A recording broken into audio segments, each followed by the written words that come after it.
बुध हुए नीच के। नौ ग्रहों में युवराज बुध 7 मार्च से अपनी राशि का परिवर्तन करने जा रहे हैं तथा गुरुदेव बृहस्पति की मीन राशि में प्रवेश करने जा रहे हैं।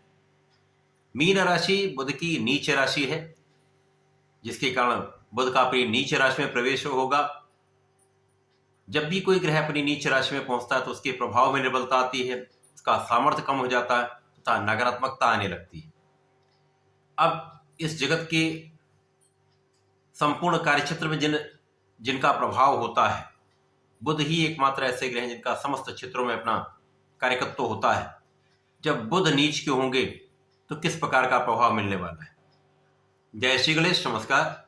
मैं आचार्य संजय द्विवेदी। मेरे समस्त प्रबुद्ध दर्शकों का मेरे चैनल पर हार्दिक स्वागत है। आज मैं बुध के राशि परिवर्तन प्रभाव को लेकर आपके सम्मुख उपस्थित हूँ। 7 मार्च से जब बुध अपनी राशि का परिवर्तन करके अपनी नीच राशि में पहुंचेंगे तो वहां पर राहु का गोचर चल रहा होगा। राहु का गोचर मीन राशि में, जब यहां पर राहु और बुध का आपसी संबंध बनेगा, युति प्रभाव आरंभ होगा, तो बुध जड़ दोष में चले जाएंगे। जड़ दोष का अर्थ है स्थिर हो जाना। अब जो बुद्धि के कारक हैं, बुद्धि से काम लेने वाले जितने भी क्षेत्र हैं उसमें बुध का संपूर्ण प्रभाव होता है। वाणी से संबंधित जितने कार्य होते हैं उसका कार्यकत्व तो बुध के पास है। संपूर्ण व्यापार बुध के कार्यकत्व में आता है। इंडस्ट्री, लेखन संबंधित कार्य, कला क्षेत्र का कार्य,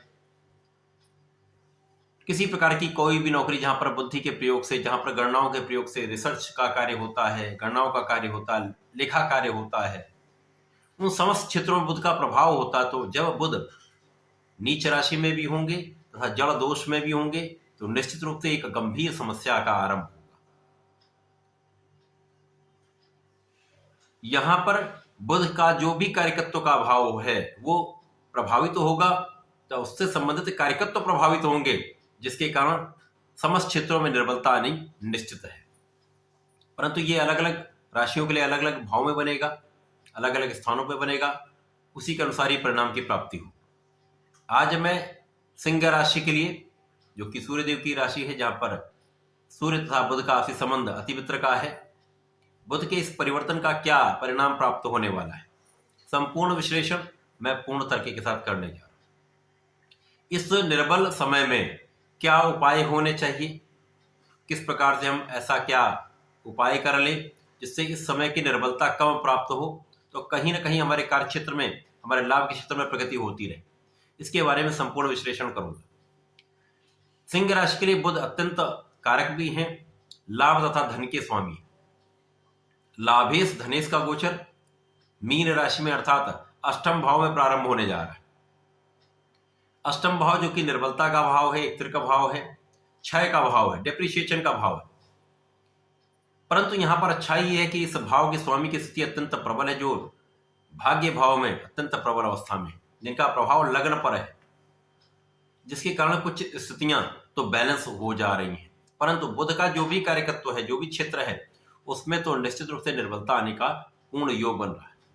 अब यहां पर धन का भाव तथा लाभ का भाव दोनों प्रभावित होंगे, जिसके कारण इन दोनों कार्यकत्व के भाव में निर्बलता आनी तय है।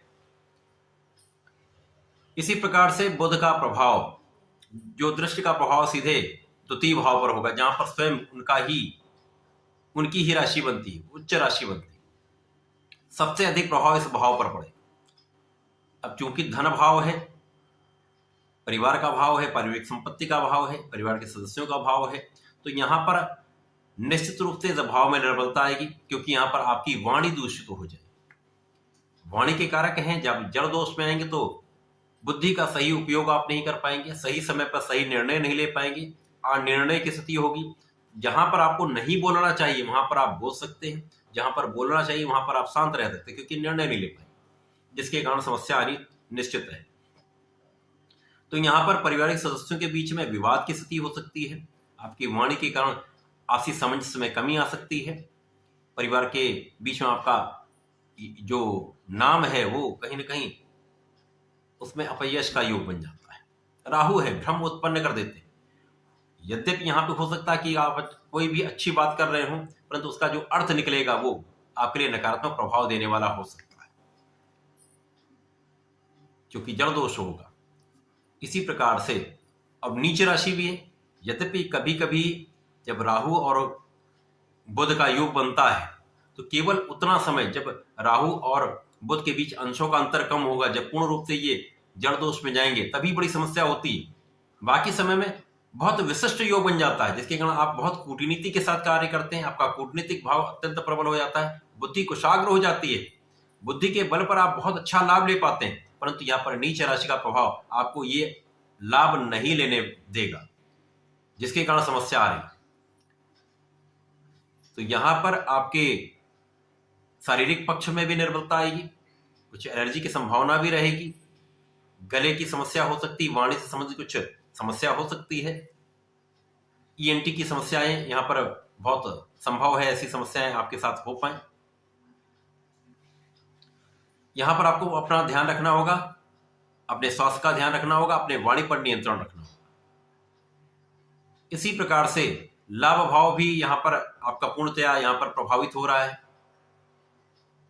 लग्न पर गुरुदेव का प्रभाव होगा तो लग्न प्रबल है, आप में क्षमता है, सामर्थ्य है, आप अपना संपूर्ण कार्य निष्ठा के साथ करते रहिए। निष्ठा के साथ आप यदि कार्य करते रहेंगे, धैर्य आपका बढ़ जाएगा क्योंकि गुरु का प्रभाव है।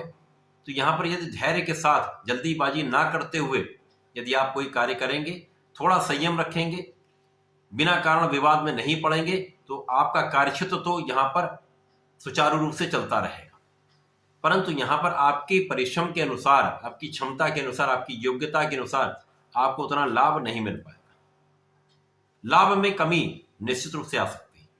हो सकता है इस समय में आपका इंक्रीमेंट उतना अच्छा ना हो पाए, हो सकता है आपके व्यापार में आपका जो धन फंसा हुआ वो न निकल पाए, अथवा जिन लोगों के साथ आप कार्य करते हैं उन लोगों के साथ कुछ विवाद की स्थिति बन जाए, जिसके कारण आपके व्यापार में वृद्धि ना हो पाए। परंतु यहां पर आपको धैर्य रखेंगे, आपको लाभ मिलेगा।